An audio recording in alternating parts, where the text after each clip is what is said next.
أما بعد فأعوذ بالله السميع العليم من الشيطان الرجيم بسم الله الرحمن الرحيم قلنا اهبطوا منها جميعا فإما يأتينكم مني هدى فمن تبع هداي فلا خوف عليهم ولا هم يحزنون والذين كفروا وكذبوا بآياتنا أولئك أصحاب النار هم فيها خالدون قلنا ہم نے کہا اہبطوا تم اتر جاؤ منہا اس سے جمیعاً سب کے سب فإما پس جب یأتینکم آئے گی تمہارے پاس منی میری طرف سے ہدن ہدایت فمن تبع پس وہ شخص جس نے پیروی کی ہدا یا میری ہدایت کی فلا خوف علیہم پس نہیں خوف ہوگا ان پر ولا هم یحزنون اور نہ ہی وہ غمگین ہوں گے والذین کفروا اور وہ لوگ جنہوں نے کفر کیا وکذبوا بآیاتنا اور ہماری آیات کو جھٹلایا اولئک اصحاب النار یہی لوگ ہیں آگ والے ہم فیہا خالدون وہ اس میں ہمیشہ ہمیشہ رہیں گے دہرا لیں قُلْ نَهْبِطُوا ہم نے کہا تم اتر جاؤ منہا اس سے جمیعاً سب کے سب فَإِمَّا پس جب یأتینکم آئے گی تمہارے پاس منی میری طرف سے ہدن ہدایت فمن تبع جس نے پیروی کی ہدایا میری ہدایت کی فلا خوف علیہم بس نہیں خوف ہوگا ان پر ولا هم یحزنون اور نہ ہی وہ غمگین ہوں گے والذین کفروا اور وہ لوگ جنہوں نے کفر کیا وکذبوا بآیاتنا اور ہماری آیات کو جھٹلایا اولئک یہی وہ لوگ ہیں اصحاب النار آگ والے ہم فیہا وہ اس میں خالدون ہمیشہ ہمیشہ رہیں گے قُلْ نَهْبِطُوا مِنْهَا جَمِيعًا ہم نے کہا کہ تم اتر جاؤ سب کے سب اس سے فَإِمَّا يَأْتِيَنَّكُم مِّنِّي هُدًى پس جب تمہارے پاس میری طرف سے ہدایت آئے گی فَمَن تَبِعَ هُدَايَ پس وہ شخص جس نے میری ہدایت کی پیروی کی فَلَا خَوْفٌ عَلَيْهِمْ پس نہیں ان پہ کوئی خوف ہوگا وَلَا هُمْ يَحْزَنُونَ اور نہ ہی وہ غمگین ہوں گے وَالَّذِينَ كَفَرُوا وَكَذَّبُوا بِآيَاتِنَا اور وہ لوگ جنہوں نے کفر کیا اور ہماری آیات کو جھٹلایا اولئک اصحاب النار یہی وہ لوگ ہیں آگ والے ہم فیہا خالدون وہ اس میں ہمیشہ ہمیشہ رہیں گے قُلْ نَهْبِطُوا مِنْهَا جَمِيعًا جیسا کہ ہم نے پہلے ذکر کیا تھا فَأَزَلَّهُمُ الشَّيْطَانُ عَنْهَا فَتَلَقَّىٰ آدَمُ مِن رَّبِّهِ كَلِمَاتٍ حضرت آدم علیہ السلام سے جب بھول ہوئی خطا ہوئی اللہ تعالیٰ نے حکم دے دیا کہ جنت سے اتر جاؤ ابھی اترے نہیں تھے وہیں پہ رونا شروع کر دیا جب بے لباس ہوئے تو جنت کے درختوں کے پتے لے کر اس سے اپنے آپ کو چھپانا شروع کیا اور اللہ تعالیٰ سے توبہ کرنی شروع کر دی اور وہیں پہ توبہ بھی قبول ہو گئی اب دوسری مرتبہ فرمایا کہ اہبطوا تم اتر جاؤ یہ پہلے بھی اہبطوا آیا تھا ہم نے بتلایا تھا کہ یہ حکم آیا تھا لیکن ابھی اترے نہیں تھے اب یہ جو دوبارہ حکم آیا ہے اس سے اتارا جائے گا، اہبطوا منہا جمیعا، کہ اس میں سے سب کے سب اتر جاؤ۔ یہاں پہلا سوال یہ ہے کہ حضرت آدم علیہ السلام کو اس زمین پہ کیوں اتارا گیا؟ تو اس کا جواب یہ ہے کہ بطور امتحان اتارا گیا۔ آپ پہلے سن چکے ہیں کہ اس رکوع کے شروع میں اللہ تعالیٰ نے فرمایا کہ میں اس زمین میں اپنا نائب بنانے والا ہوں، خلیفہ بنانے والا ہوں۔ تو اس زمین میں ہم نے آنا ہی آنا تھا، یہ یاد رہے۔ بعض لوگ وہ بڑا چڑھا کے کہتے ہیں جی حضرت آدم علیہ السلام کے گناہ کی یہ سزا ملی تھی کہ ہم اس زمین پہ آئے۔ یہ بات یاد رہے کہ اس زمین پہ ہم نے آنا ہی آنا تھا، کیونکہ اس زمین پہ ہی ہمارا امتحان تھا، اور اللہ تعالیٰ نے جو زندگی اور موت پیدا کی لیبلوکم ایکم احسن عملا، وہ آزمانے کے لیے کہ کون اچھے اعمال کرتا ہے۔ اللہ نے ہمیں امتحان کے لیے زمین پہ بھیجنا ہی بھیجنا تھا۔ دوسرا قلنا اہبطوا منہا جمیعا، فرمایا کہ اس سے سب کے سب اتر جاؤ۔ کیوں اتارا گیا؟ کیونکہ آدم علیہ السلام سے ایک غلطی ہوئی تھی، بھول ہوئی تھی، ایک گناہ ہوا تھا۔ کیا ہوا تھا؟ ایک گناہ ہوا تھا، ایک غلطی ہوئی تھی، بھول ہوئی تھی۔ اللہ تعالیٰ نے جنت سے نکال دیا، زمین پہ بھیج دیا، یعنی سب سے پہلے پیدا کر کے جنت میں بھیجا، گناہ کی وجہ سے زمین میں بھیجا، اور فرمایا کہ زمین میں چلے جاؤ، میری اطاعت کرتے رہو، دوبارہ تمہیں یہ گھر مل سکتا ہے۔ یہاں پہ ہمارے لیے ایک بہت بڑا سبق ہے، یہ سبق یاد رکھنا ہے۔ حضرت آدم علیہ السلام کو جنت سے نکالا گیا، کتنے ان سے گناہ ہوئے تھے؟ کتنے؟ ایک۔ صرف ایک گناہ کی وجہ سے جنت سے نکال دیا گیا؟ سوال ہے، صرف ایک گناہ کی وجہ سے جنت سے نکال دیا گیا؟ ہم دن میں ہزاروں گناہ کرتے ہیں اور توقع لگائی ہوئی ہے جنت کی، کوئی مسئلہ سمجھ نہیں آتا۔ کیوں جی؟ سوال کی سمجھ آئی ہے کہ نہیں آئی؟ سوال کی سمجھ آئی ہے کہ نہیں آئی؟ آدم علیہ السلام سے ایک غلطی ہوئی تھی، ایک گناہ ہوا تھا، فرمایا اہبطوا منہا جمیعا، یہاں سے نکل جاؤ۔ اب ہم دن میں روزانہ بے شمار گناہ کرتے ہیں اور توقع ہے جنت کی، ایک گناہ کی وجہ سے اندر داخل ہوئے ہوئے آدم علیہ السلام کو نکال دیا گیا تھا، تو بے شمار گناہ لے کر ہم جنت میں جا سکتے ہیں؟ بولتے نہیں، بے شمار گناہ لے کر ہم جنت میں جا سکتے ہیں؟ نہیں جا سکتے۔ یہ بات یاد رکھنی ہے، جب تک کسی انسان کے جسم پہ ایک بھی گناہ لگا ہے نا، وہ جنت میں نہیں جا سکتا، بھول جائیں جنت کو۔ گناہ ایک خبیث چیز ہے۔ گناہ کیا ہے؟ خبیث چیز ہے۔ جنت ایک پاکیزہ چیز ہے، یہ خبیث چیز لے کر آپ اس پاکیزہ چیز میں جا ہی نہیں سکتے، یہ بات یاد رکھنی ہے۔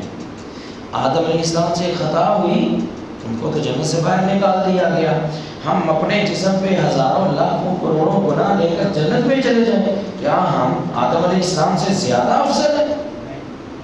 قطعاً نہیں۔ کوئی شخص اس وقت تک جنت میں جا ہی نہیں سکتا جب تک اس کا جسم جو ہے وہ سارے گناہوں سے صاف نہ ہو جائے۔ اب یہ مسئلہ سن کے یقیناً سب لوگ بڑے پریشان ہوئے ہوں گے کہ گناہ کون نہیں کرتا، گناہ تو سب کرتے ہیں، پھر جنت میں جائیں گے کیسے؟ تو یہ بھی سن لیں، اللہ تعالیٰ کا کروڑوں بار شکر ہے کہ اللہ نے ہمیں بڑا ہی رحمت والا دین عطا فرمایا ہے۔ وضو کیا، حدیث میں آتا ہے کلی کرنے سے وضو منہ کے گناہ جھڑ گئے، منہ پہ پانی ڈالا منہ کے گناہ گئے، ہاتھوں پہ پانی ڈالا، ہاتھوں کے گناہ گئے، پاؤں پہ پانی ڈالا، پاؤں کے گناہ گئے، حتیٰ کہ حدیث میں آتا ہے سر سے لے کے پاؤں تک یہ وضو کرنے سے گناہ ویسے ہی دھل گئے۔ کیوں جی بات کی سمجھ آئی ہے؟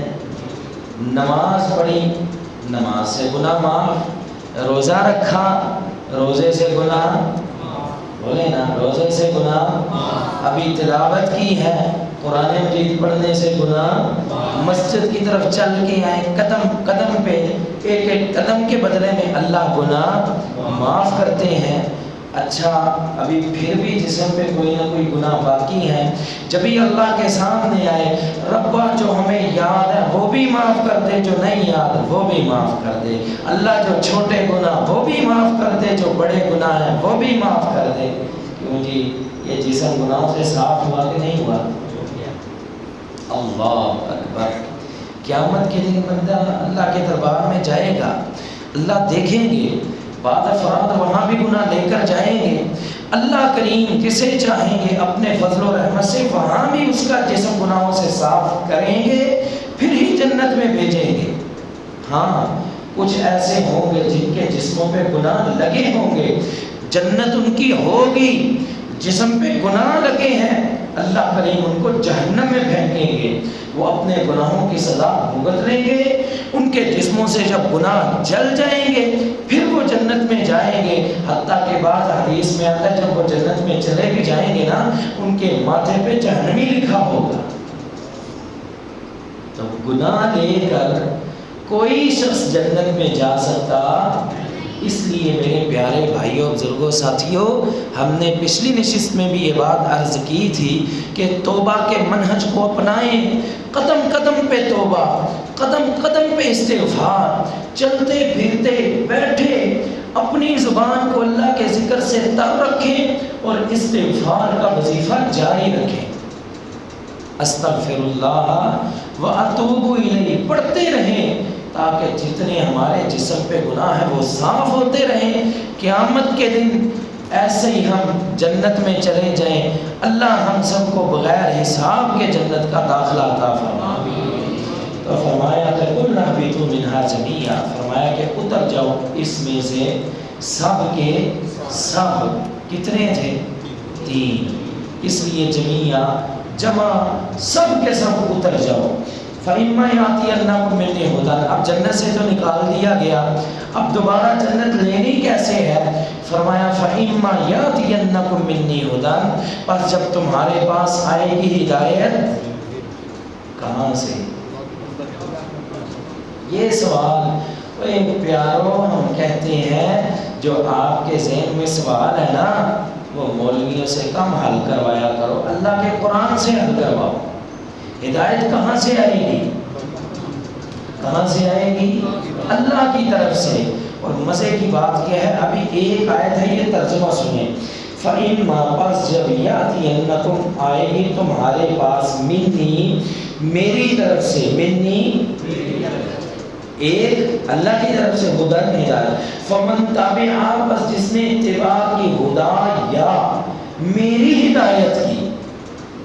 ایک آیت میں 2 دفعہ ہدایت کا لفظ اور نسبت کس کی طرف؟ اس قرآن کی آیت نے مسئلہ حل کر دیا۔ رکوع کے شروع میں ہم نے ایک ذکر کیا تھا، علم کا علم تکوینی، دنیا کا علم تھا، یہ جو علم ہے علم تشریعی، ہدایت کا علم، شریعت کا علم، یہ حضرت کسی ذہن سے نہیں بن سکتا۔ بندہ کتنا ہی بڑا سائنسدان کیوں نہ بن جائے، شریعت کا کوئی قانون، کوئی عبادت، کوئی حد انسان اپنے ذہن سے متعین کر ہی نہیں سکتا۔ شریعت جب بھی آئے گی آسمانوں کی طرف سے آئے گی۔ جو مولوی آپ کو مسئلہ بتائے اور کہے کہ ذہن کہتا ہے کہ مسئلہ یوں ہے، فوراً بولو مولوی صاحب جھوٹ بولتے ہو، کیونکہ شریعت کا علم کسی مولوی کا ذہن نہیں، شریعت کا علم جب بھی آتا ہے، کیوں جی مسئلے کی سمجھ آئی کہ نہیں آئی؟ یہ قرآن کہہ رہا ہے فَإِمَّا يَأْتِيَنَّكُم مِّنِّي هُدًى، پس جب ہدایت آئے میری طرف سے، ہدایت آئے میری طرف سے، ہدایت اللہ کی طرف سے آتی ہے۔ شریعت جو ہے علم تشریعی اللہ کی طرف سے آتا ہے۔ ہاں پہلے رکوع کے شروع میں ہم نے بتایا علم تکوینی، اللہ نے آدم علیہ السلام کے اندر وہ قوت استعداد رکھ دی، پھر وہ تمام انسانوں میں وہ چلی گئی۔ ہر انسان دنیا کا معاملہ سوچ سمجھ کے حل کر سکتا ہے، اپنی سوچ سے ہم یہ موبائل بنا سکتے ہیں، اسپیکر بنا سکتے ہیں، گھڑی بنا سکتے ہیں، لائٹیں بنا سکتے ہیں۔ یہ عقل سے، علم تکوینی سے، دنیا کے علم سے یہ سب کچھ بن سکتا ہے، لیکن اپنی عقل سے شریعت کا ایک بھی مسئلہ بنا سکتے بنتا ہی نہیں ہے، ناممکن ہے۔ جو اپنی رائے کو دین بنائے گا وہ غلط ہے، جو اپنے قیاس کو دین بنائے گا وہ غلط ہے۔ ہدایت جب بھی آتی ہے اللہ کی طرف سے آتی ہے۔ ارد گرد سے پتہ کیا آتا ہے؟ بتاؤں؟ ارد گرد سے پتہ کیا آتا ہے؟ شیطان نے کہا تھا اللہ میں تیرے بندوں کو گمراہ کروں گا، کیسے؟ ثم لآتینہم من بین ایدیہم ومن خلفہم وعن ایمانہم وعن شمائلہم ولا تجد اکثرہم شاکرین۔ فرمایا میں دائیں سے بھی حملہ کروں گا، بائیں سے بھی حملہ کروں گا، آگے سے بھی حملہ کروں گا، پیچھے سے بھی حملہ کروں گا۔ اس کا مطلب یہ ہے دائیں سے بھی جو چیز آئے گی وہ شیطان کی طرف سے، بائیں سے، آگے سے، پیچھے سے جو کچھ بھی آئے گا شیطان کی طرف سے ہے، جو اوپر سے چیز آئے گی وہ رحمان کی طرف سے ہے۔ فَإِمَّا يَأْتِيَنَّكُمْ مِنِّي هُدًى، جب تمہارے پاس آئے ہدایت میری طرف سے، ہدایت اللہ کی طرف سے آتی ہے، پھر فرمایا فَمَن تَبِعَ هُدَايَ، پس جس نے اتباع کی، اس کی کسی مولوی کے کہنے کی، کسی مولوی کے قیاس کی، کسی بڑے امام کی رائے کی نہیں، فَمَن تَبِعَ هُدَايَ، میری ہدایت کی، میری ہدایت کی، ہدایت اللہ تعالیٰ کی طرف سے ہی ہوتی ہے۔ فرمایا جس نے اتباع کی، میری ہدایت کی، تو یہ ہدایت لے کر کون آ رہے ہیں؟ آدم علیہ السلام آ رہے ہیں۔ اس آیت سے بعض مفسرین نے یہ استدلال کیا ہے کہ جب زمین پہ حضرت آدم علیہ السلام آئے تھے تب ان کو نبوت ملی تھی۔ بعضوں نے حضرت آدم علیہ السلام کے نبیوں نے کبھی انکار کیا ہے، یہ غلط ہے۔ حضرت آدم علیہ السلام سب سے پہلے ابو البشر ہیں، سب سے پہلے انسان ہیں، اور پیغمبر بھی سب سے پہلے ہیں، نبی بھی سب سے پہلے ہیں۔ ان اللہ اصطفیٰ آدم و نوح و آل ابراہیم و آل عمران، اللہ پیغمبروں میں ان کا ذکر کر رہے ہیں، تو لہٰذا یہ اللہ کے پیغمبر ہیں، اللہ کے نبی ہیں، ان پہ ہدایت اترتی رہی، پھر آگے چلتے چلتے پیغمبروں پہ ہدایت اترتی رہی، آخر پیارے پیغمبر جناب محمد رسول اللہ صلی اللہ علیہ وسلم آخری پیغمبر جن کا اعلان تھا ترکت فیکم امرین لن تضلوا ما تمسکتم بہما کتاب اللہ و سنتی۔ لوگوں ہدایت کے لیے میں دو چیزیں تم میں چھوڑ کے جا رہا ہوں۔ کتنی چیزیں؟ تیسری کچھ بھی نہیں، صرف دو چیزیں۔ وہ کیا ہیں؟ فرمایا جب تک ان کو تھام کے رکھو گے کبھی گمراہ نہ ہوگے، چھوڑ دو گے گمراہ ہو جاؤ گے۔ وہ کیا ہے؟ کتاب اللہ و سنتی، ایک اللہ کی کتاب قرآن و سنتی، دوسری حدیث میری سنت، ان کو تھام کے رکھو تو کبھی گمراہ نہ ہوگے۔ فرمایا فمن تبع ہدایا، اور جس نے اتباع کی میری ہدایت کی، فلا خوف علیہم، تو نہیں خوف ہوگا ان پہ، ولا هم يحزنون، اور نہ ہی وہ غمگین ہوں گے۔ خوف اور غم کیا ہوتا ہے؟ ان میں فرق ہوتا ہے۔ خوف ہوتا ہے اپنی جان کا ڈر، مجھے کسی بلا سے ڈر لگ رہا ہے، کسی شے سے ڈر لگ رہا ہے، یہ اپنی جان کا ڈر، اسے خوف کہتے ہیں۔ اور غم کسی چیز کے چھوٹ جانے کا، یہ موبائل کو میرا چوری کر لے تو کیا ہوگا؟ خوف نہیں ہوگا بلکہ کیا ہوگا؟ بولتے نہیں، غم ہوگا۔ اگر کوئی میری جان کو نقصان پہنچائے یہ کیا ہوگا؟ خوف۔ فرمایا فلا خوف علیہم، جنہوں نے ہماری ہدایت کی پیروی کی ان کو نہ اپنی جان کا خوف ہوگا، ولا هم يحزنون، نہ دنیا کے کسی بڑے سے بڑے نقصان کا غم ہوگا۔ جب یہ دو چیزیں مل گئیں دل خود بہت سکون پکڑے گا۔ جب تک ہم اپنی جان کا خوف کھاتے رہیں گے، چیزوں کا غم کرتے رہیں گے، تب تک دل میں کبھی سکون آ سکتا۔ تو لہذا دلوں کے سکون کے لیے بہترین علاج ہے کہ کتاب و سنت کی، اللہ تعالیٰ کی بھیجی ہوئی ہدایت کی پیروی کی جائے۔ بعضوں نے خوف کا معنی یہ کیا ہے کہ اے فیما یستقبلونہ بالامر الاخرہ، یعنی آخرت کے امور میں جو بندے کو اپنے اوپر لاحق ہوگا نا وہ خوف ہوگا، جہنم میں جانے کا خوف، اللہ کے سامنے کھڑے ہونے کا خوف، وَلِمَنْ خَافَ مَقَامَ رَبِّهِ، وہاں بھی ایک خوف ہے۔ تو وَلَا هُمْ يَحْزَنُونَ، يحزنون کا معنی کہ دنیا میں جو چھوٹ گیا اس کا اسے کوئی غم نہیں ہوگا۔ وَالَّذِينَ كَفَرُوا وَكَذَّبُوا بِآيَاتِنَا، اور وہ لوگ جنہوں نے کفر کیا اور ہماری آیات کو جھٹلایا، أُولَٰئِكَ أَصْحَابُ النَّارِ، یہی لوگ ہیں آگ والے، ہم فیہا خالدون، اس میں وہ ہمیشہ ہمیشہ رہیں گے۔ یعنی آدم علیہ السلام کے قصے سے ہمیں یہ بات معلوم ہوئی، ہدایت آسمانوں سے آتی ہے، ہمیں جنت سے نکالا گیا، جنت سے اتارا گیا، ہمارا اصل گھر وہی تھا۔ اب اگر وہی گھر لینا ہے تو آسمانوں سے جو ہدایت آتی ہے اس کی اتباع کرنی پڑے گی، جو سچ اتباع کرے گا اسے وہ گھر جو ہے دوبارہ مل جائے گا، اور جس شخص نے ہماری آیات کو جھٹلایا، اس ہدایت کی تکذیب کی، اسے پھر وہ دوبارہ گھر نہیں ملے گا، بلکہ جہنم اس کا مقدر ہوگی، ہم فیہا خالدون، اس میں وہ ہمیشہ ہمیشہ رہیں گے۔ اللہ ہم سب کو محفوظ فرمائے۔ فَمَا قُلْنَا بِتُو، ہم نے کہا اتر جاؤ منہا، اس سے جمیعاً سب کے سب، فَإِمَّا، بس جب یَأْتِيَنَّکُمْ آئے گی تمہارے پاس منی میری طرف سے ہدن ہدایت، فَمَن تَبِعَ ہدایا، بس جس نے اتباع کی ہماری ہدایت کی، فَلَا خَوْفٌ عَلَيْهِمْ، ان پہ کوئی خوف نہیں ہوگا، وَلَا هُمْ يَحْزَنُونَ، اور نہ ہی وہ غمزدہ ہوں گے۔ وَالَّذِينَ كَفَرُوا، اور وہ لوگ جنہوں نے کفر کیا، وَكَذَّبُوا بِآيَاتِنَا، اور ہماری آیات کو جھٹلایا، أُولَٰئِكَ أَصْحَابُ النَّارِ، یہی لوگ ہیں آگ والے، ہم فیہا خالدون، اس میں وہ ہمیشہ ہمیشہ رہیں گے۔ اللہ ہم سب پہ اپنا رحم و کرم فرمائے۔ آخر دعوانا